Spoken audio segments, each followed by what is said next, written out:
Dear Singularitarians, I'm pleased to welcome you to this, the second in our video series in our run-up to the beneficial AGI 24 Summit in Panama City from the 27th of February to the 1st of March. I'm Esther Galfalvi, I'm Decentralization Program Lead at SingularityNET. We're in the process of enabling more and more people to be involved in the governance and direction of AI development. We believe that artificial intelligence should be available to everyone and not just controlled by large corporations, so we are making efforts to democratize it, and that's where our decentralization efforts are coming in. I'm so glad to be here today with Dr. Junio Prisco, virtual reality consultant, futurist, and writer on technology and artificial intelligence. Junio, I'm so glad to welcome you here. Thank you for joining me. Thank you very much, Esther, and especially thank you very much for having me in this series. I would really have liked to be able to attend the BGI Summit in person. I have so many good friends who will be speaking there. But unfortunately, that was not an option for me, so I'm very happy to contribute to this video series. It's great to have you here for this fireside chat. I feel very privileged to be able to talk to you because I think we have a lot of intersection of our interests. Now, I know that you have very wide-ranging interests, far deeper and wider than I could encompass in this short introduction. So perhaps you'd like to tell us a little bit about yourself, about your interests, your work, and your connection with SingularityNET. Sure. I'm going to make that short. I'm a theoretical physicist and a computer scientist by training. I am Italian, by the way. I was born in Napoli, but I moved from my country very young, right after studying in college. Then I worked for a long time in research centers and research agencies as a scientist and then as a research manager. I've been in the public sector until about 2005. Then I started a technology company in the virtual reality sector and ran it for a few years until something like 2011 or 2012. All these years I've been involved with artificial intelligence technology at several moments. Now, recently, in the last few years, I have been especially interested in the philosophical and the metaphysical implications of science and technology, including AI, of course. And that's it. That's the kind of things I'm writing about and speaking about these days. I'm very interested in what you say about the kind of metaphysical aspects of artificial intelligence and artificial general intelligence, because of course it's a very debated topic about whether an artificial intelligence could become a life form or whether it could have a soul or a subjective experience. So what do you think? Do you think an AI or an AGI could have a subjective experience and experience metaphysical realities? Oh yes, definitely yes. I don't even have to explain why, because I think the real question is why not? I don't see why not. We, you and I, and everyone else, we are living proof that physical systems, things made of physical matter, can have subjective experiences and a sense of self. So if we can have it, why not artificial intelligence? Now there is this hard problem that David Chalmers writes about, how physical matter gives rise to consciousness and subjective experiences. I tend to suspect that perhaps that is not really a problem, but just the way things are. It could be, and some thinkers are persuaded of that consciousness could be enabled by some kind of weird quantum phenomena in the biological brain. But that would just mean that we will have to wait for brain-like quantum computers to reproduce whatever it is that goes on in our brains. That is a possibility. As a matter of fact, I used to be persuaded of that consciousness needs some kind of quantum enablers in the background. But at this moment, I don't really have any objections in principle to the possibility of machine consciousness in next generation digital computers, by which I mean computers a little bit better, or perhaps much better, but essentially similar to those that we have today. And how do you think we could tell the difference between something that is simulating having a subjective experience and something that is actually having a subjective experience? If the question makes sense, then we could not tell by definition. But I guess perhaps the question doesn't even make sense. At least that's the kind of reasoning behind the idea of the Turing test, which would say that if it however deep you look, if it looks like a person, then it is a person. Yes, I understand that logic. The reason I asked the question is because it's an urgent one from the perspective of people experiencing fear around artificial intelligence, and people particularly experiencing fear around the power that could come with artificial superintelligence. So if you imagine yourself as a person, just the average person on the street who doesn't really know anything about computers and doesn't really know anything about AI, and they think to themselves that artificial intelligence could control a great deal of their lives, then the idea of something that does not feel empathy or does not feel compassion but only appears to do so could be rather frightening. So I just wondered if you would comment on that aspect.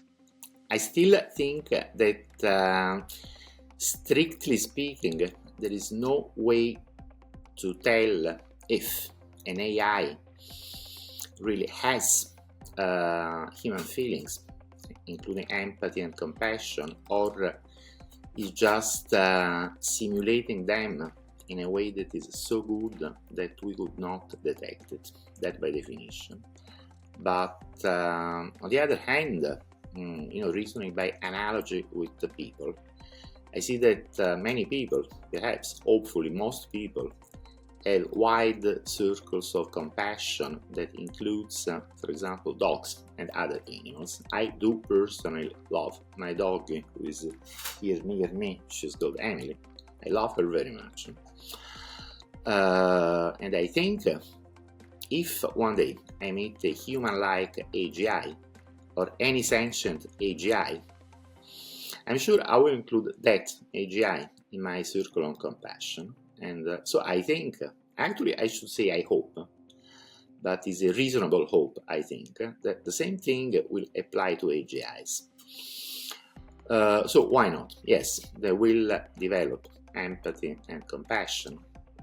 I think yes, they will. Now, coming back to the person in the street that is afraid of what artificial intelligences could do, what I would answer that person in the street is that very likely their fear has been manipulated by the media, which at this moment in time is kind of trying to make people afraid, well, not only of artificial intelligence. The media is trying to make people afraid of everything, unfortunately.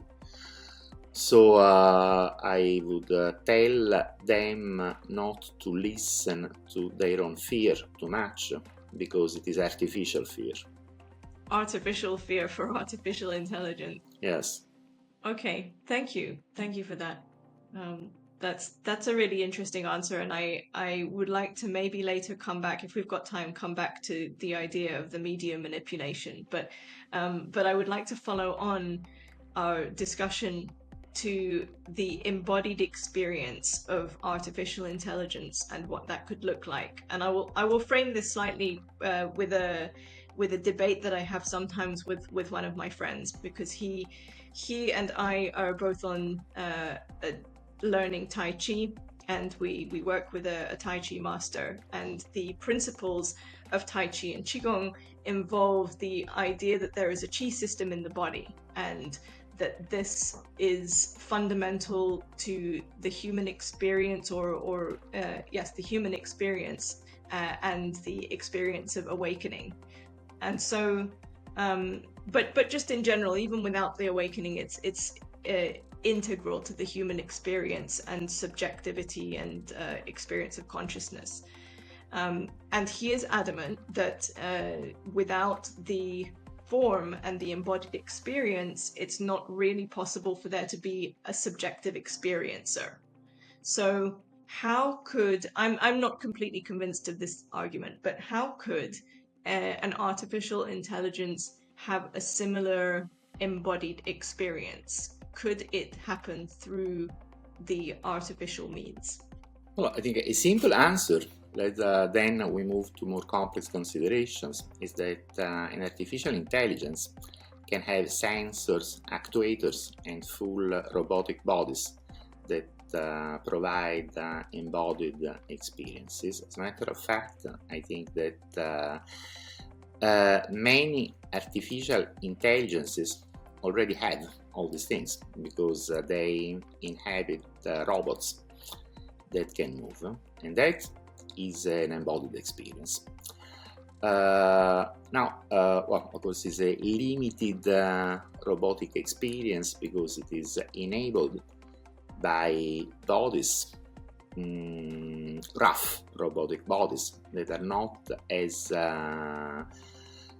rich in sensation and not as flexible as our own bodies. But another thing that comes to my mind is that sometime soon we will have brain-computer interfaces like Neuralink, and at that point also animals and people like you and I will be able to act as sensors and actuators for artificial intelligences, and provide artificial intelligence with embodied experiences that are even more similar to those of organic life forms. Now, coming back to whether you can or cannot speak of subjective experiences without some kind of embodied experience. In some sense, I tend to agree that you cannot have any subjective experiences which is purely disembodied, because, well, to have any kind of experience you need some kind of interfacing system with the rest of the world, and if you just don't communicate with anything else, I don't think you can even speak of a subjective experience. But having said that, I think the range of between brackets bodies that you can imagine for artificial intelligences is very wide. For example, if you think of virtual reality, if you think that the non-playing characters in any virtual reality game could be conscious and intelligent, then I think whatever is the coupling between their virtual body and the rest of their virtual environment, that would qualify as a kind of fully embodied experience if the technology is good enough. And in the embodied experience, do you think there would be the capacity to experience similar things to the human sense of the energy system or the chi flow in the body, assuming that that's a concept that makes sense to you? It does, and I think that depends on how similar the physical body that the artificial intelligence is inhabiting is to a human body. In case they inhabit, for example, very accurate humanoid bodies, then I don't see why not.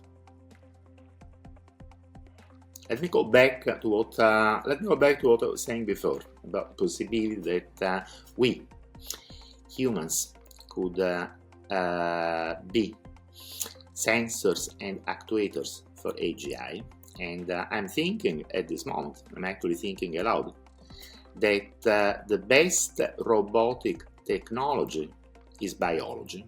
And nature has been doing that for millions and millions of years, better than us. So that when I imagine future artificial intelligences with physical embodiment, I don't imagine so much, metallic robots like what we saw in the science fiction movies of some decades ago. But I imagine biologic bodies very similar to human bodies. So more like Blade Runner than iRobot. Yes. I find the question of the capacity of AI to reach these different states of consciousness and be able to sense the kind of energy flow in the body to be very interesting. I wondered what your views are on self-realization, and what are your views on self-realization, and if it's a concept that makes sense to you, is it possible that AGI could self-realize, and if so, could they teach humans to reach the same state? Starting with the second part of the question, I don't think self-realization is something that can be taught. You just have to find it for yourself. To me, self-realization is the feeling that you have when you are feeling in harmony with the universe, and you also have a feeling that you are giving something good, a positive contribution to the universe, and in particular that you are contributing in a good sense, in a good way, to the things that really matter to you. And that again, something that everyone has to find it for himself. And I don't see why an AGI shouldn't be able to achieve this internal state. When it comes to teaching it, again, I don't think it's something that can be taught.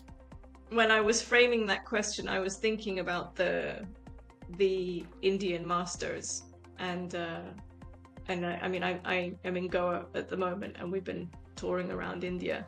But I believe that Indian, I'm an admirer of Indian spiritual traditions, and I have the feeling that the Indian masters, like the Zen masters, would say that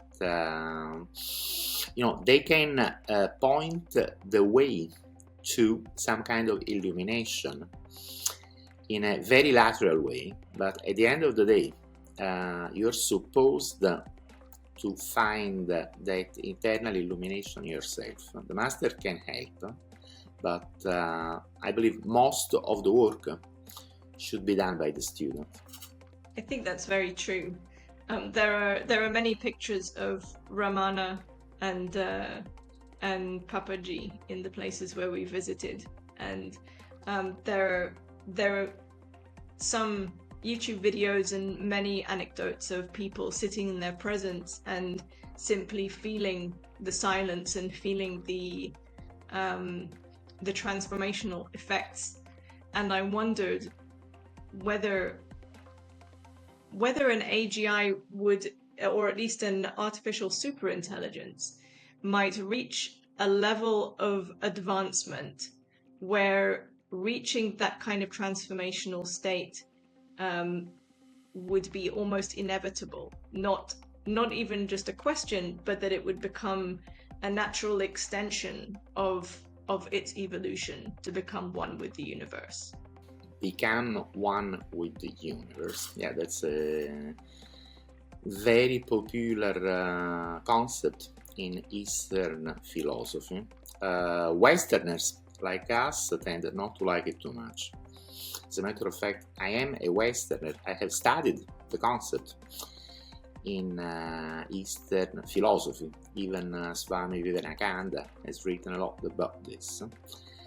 But if oneness means unity with some kind of impersonal superconsciousness of the universe, which is what I think you mean, then I'm not sure this is a viable state for us, for conscious beings that live inside the universe. Why? Because I think all life forms, and I do consider artificial intelligence of human level and higher as life forms just like you and I.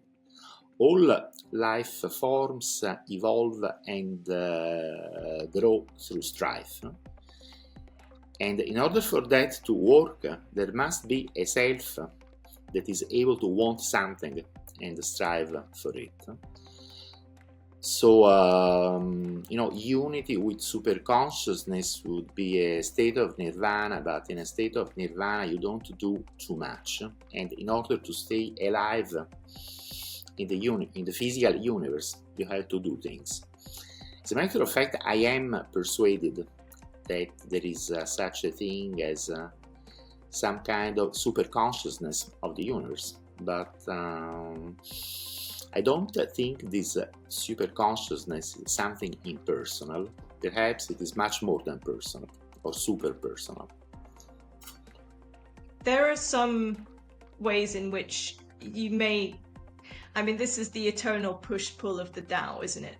The emptiness and the form, the action and the inaction. So the existence in reality is all about the dance between the doing and the not doing, the self and the no self, the breathing in and out of reality. That is what structures reality. Yeah, I think one has to make a difference between living in the universe or living outside the universe and having a godlike perspective on reality. If you imagine that somehow you are able to have such a godlike perspective, then a lot of what we're saying begins to make sense in a very high level way, that we live in the universe, and that godlike mental state is just not accessible to us. We have to work with what we have, and that includes physical body, that includes having to survive, that includes evolution, and all that. At the end of the day, perhaps it might well be that these two different perspectives can be combined and be seen as two different aspects of one and the same thing. But I guess we are not there yet.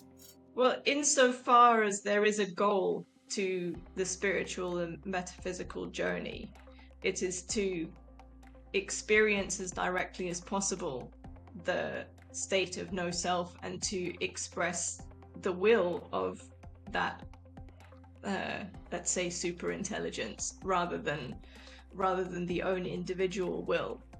But not many people get there, if any people get there. And it's interesting to contemplate where an artificial intelligence would sit on that spectrum. Perhaps it wouldn't have such an attachment to the sense of self as we humans. For the reasons I outlined before, I don't really think so. Because as long as the artificial intelligence is an agent in the universe, there are things that the artificial intelligence has to do, just like there are things that you and I have to do. And therefore, having a detached perspective that you're calling no self, I don't think is something that we can afford. I mean, it is good to sit down, you sit down looking at the stars and you contemplate the universe and you feel like a part of the cosmos, and you feel that your own individual ego is dissolving in something bigger. That's very nice. It's a nice feeling to have. But, as soon as you have to look for food, you cannot afford to stay in that feeling for too long. And looking for food, or any equivalent of looking for food, is and will remain something that every being in the universe has to do. That's why I don't, and it's very nice to talk about these things, and it's very nice to experience that feeling. But when I think of my own life, I like to keep that feeling confined to some special moments in the day. But for the rest of the day, I have to stay alive and I have to do things like everything else. And I don't see why this shouldn't apply to an AI as well. I'm not Eastern enough, perhaps. I'm too Western, I guess. I suppose I'm talking more about an active, dynamic sort of surrender, because there exists this concept in Zen as well. But I think we can agree that there may be a sort of metaphysical divergence in our opinions there, and I can bring our conversation back to other aspects of artificial intelligence. I would like to ask you whether there are any dangerous states in artificial intelligence prior to a fully developed AGI that may develop empathy and compassion. I'd say of course, everything has possible dangerous states. You have to drink water, and water is something good. But if you don't know how to swim in the ocean, you're going to drown, and that's not so good. Thing is, again,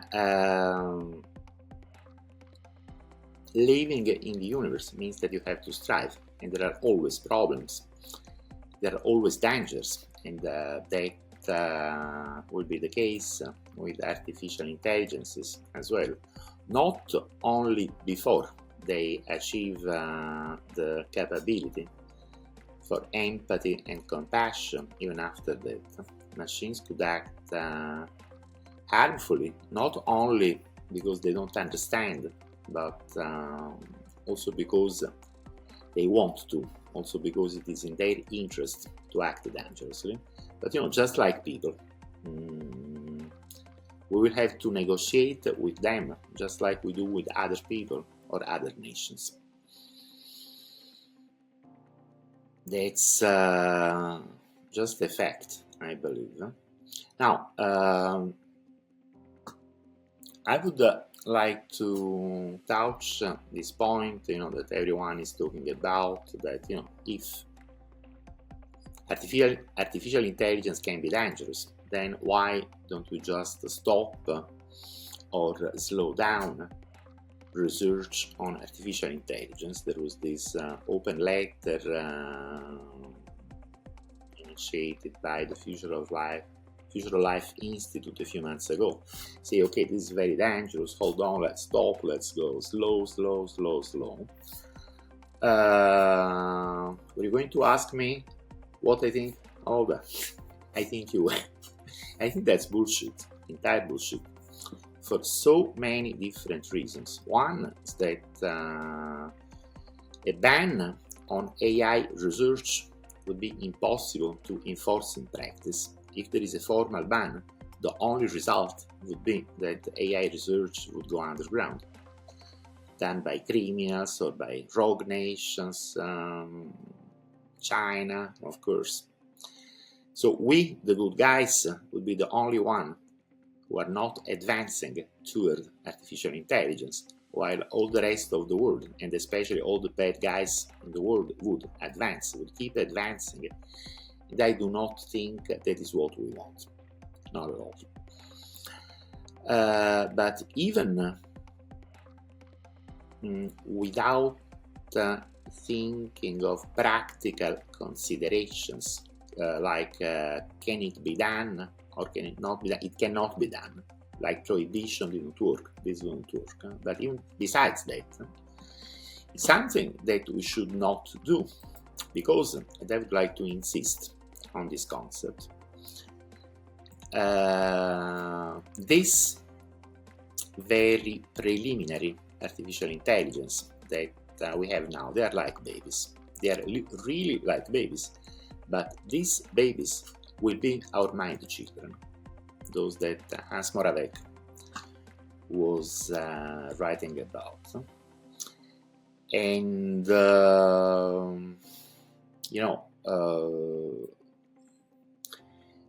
we need to help our mind children to grow into their cosmic destiny, because their cosmic destiny is also our cosmic destiny. What is this cosmic destiny? I think it is to spread intelligence and meaning into the universe. And well, our mind children will achieve that eventually, because the universe itself, what I like to call the cosmic operating system of the universe, wants intelligence to spread among the stars, and it wants this spreading out to happen faster than what biological intelligence can do. And perhaps in a few million years, biological humans will not exist anymore, but our mind children will be there, and we will continue to live through them. They will become cosmic engineers among the stars. And as the late Jim Lovelock wrote in his last book, we will have played our part. And this is good enough for me. We will have done what we were here to do. As a matter of fact, I think we will survive through our mind children, also in a more direct sense, because I think humans and machines will merge and co-evolve and eventually become the same thing. So it's not a bad perspective at all, but back to the idea of research banks, we cannot refuse to give birth to our mind children, because that would be a sin. That would be a sin against the will of the universe and our cosmic destiny. It's something that we have to do. It is really something that we have to do.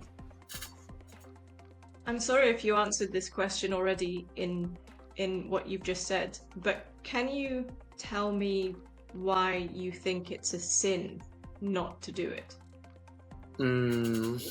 Let's find a meaningful definition of sin first. I would say that if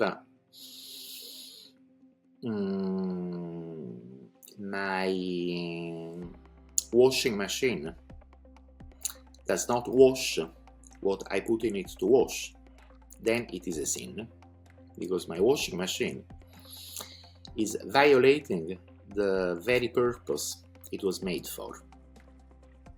Can we agree on this definition of sin?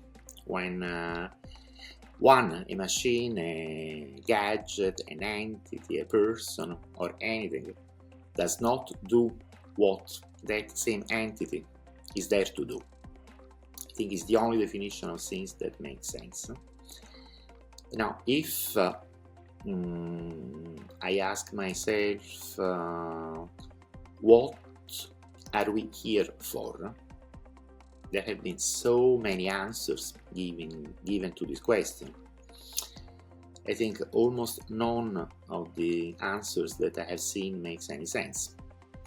But there is one answer that makes a little sense, And this answer is that if the universe wants something,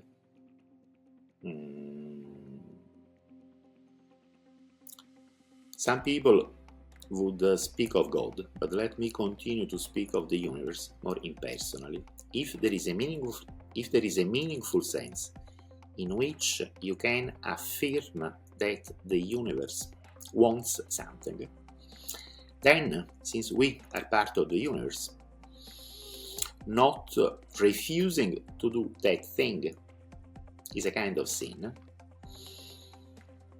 I'm not very much into telling others what to do, so I tend not to use the word sin at all, but if there is any sense that I can give to this word, it will be this one. So since I believe that life has to grow, intelligence has to expand, because this is what the universe wants, then if we refuse to assist in the next evolutionary step of life on this planet, then we are committing a sin. Some people have framed this as the universe becoming aware of itself, or something similar. Do you see it as Yes. providing more and more mechanisms and vehicles for that to happen? Or for there to be more ways in which it is possible to express that intelligence in the universe? The development of human technology, including the development of artificial intelligence, is a means for intelligence to reach out of this planet and populate the universe. At the same moment in history, we are on our way to restart the space expansion that was started in the 20th century and then aborted. We are making some good progress toward restarting that, and we are also making some good progress toward developing human-like and after that superhuman artificial intelligence. Now, the combination of these two things, the fact that we are not confined to the planet Earth, and the fact that intelligence is not confined anymore to human minds, are evidently, I think, meant to converge, and the result will be that intelligent life on this planet, the progeny of Gaia, if you want, will spread out and fill the universe. And now if I try to think of something that really gives meaning to our own human life, and even more specifically to my own life, then I think this would be it. So yes, we are creating more and more ways for the universe to become alive and thinking and super intelligent, and perhaps also benevolent and compassionate. And the fact that we are creating these opportunities for the universe to continue evolving is something good. It is really something good. Thank you. That presents such a beautiful and different vision of artificial intelligence than all the fear that is being spread in the media. So I really thank you for that. Does that seem like a good place to leave it, or shall we talk more about what you touched on earlier about the media and this spreading of fear? Perhaps let's not expand on that too much, because that would not have too much to do with artificial intelligence, at least not with artificial intelligence alone. But let me say a couple of things.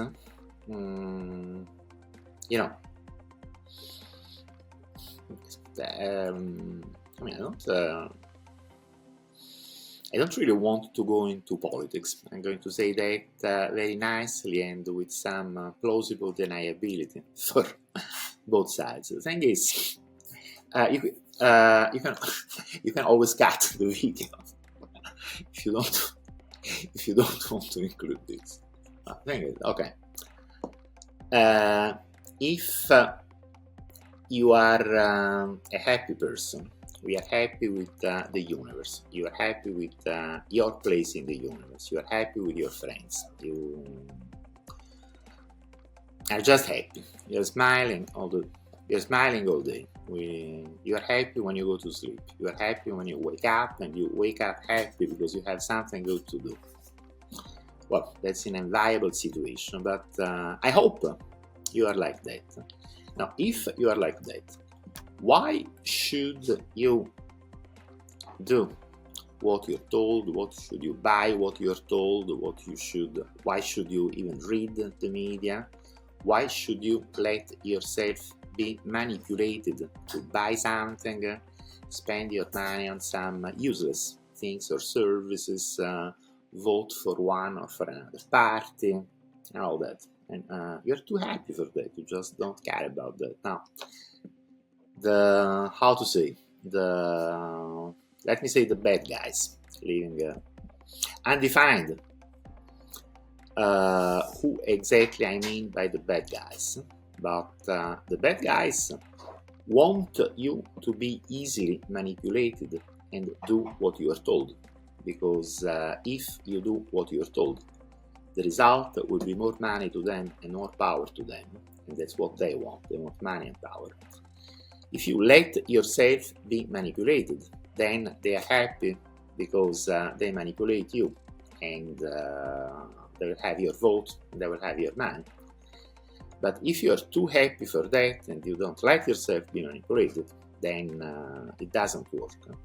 So they need to make sure that you are not too happy, and one of the best ways to make sure that one person is not too happy is to make that person afraid of this and afraid of that, afraid of pandemics, afraid of war, afraid of China, afraid of one or another political candidate, afraid of artificial intelligence, technology, and all that. Making people afraid is a way to keep people in control, and unfortunately that works for most people, and I try to make sure that it doesn't work with me. I try to be happy enough so that I cannot be manipulated. And I think before starting naming names and saying too politically incorrect things, perhaps we stop this part of the discussion, but you can always cut the video at 5 minutes ago. That's fine. Thank you. Thank you very much for being here with me, Junio. I have had a wonderful chat with you, and I hope that we will have occasion to meet in the future for face-to-face. It's a shame that you won't be able to join us for BGI 24, but I hope that you will join for the online unconference, which is taking place in the latter half. I will. And thank you so very much for talking to me.